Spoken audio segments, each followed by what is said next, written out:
po si Mary Ann Panopio, kasalukuyang Board of Director and Gender Development Committee Chairperson.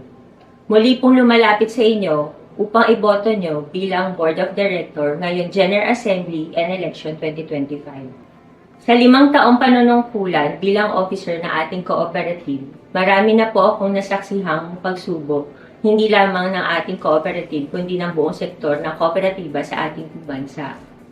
Ngunit dahil sa pagtutulong ng Board of Directors, Officers, and Management, lahat ng ito'y ating nalampasan. Kaya, kung ako'y inyo pong iboboto, makakaasa po kayo na ako'y tutulong at makikiisa upang mapabuti ang ating cooperative. Muli, ako po si Mary Ann Panopio, tumatakbo bilang Board of Directors.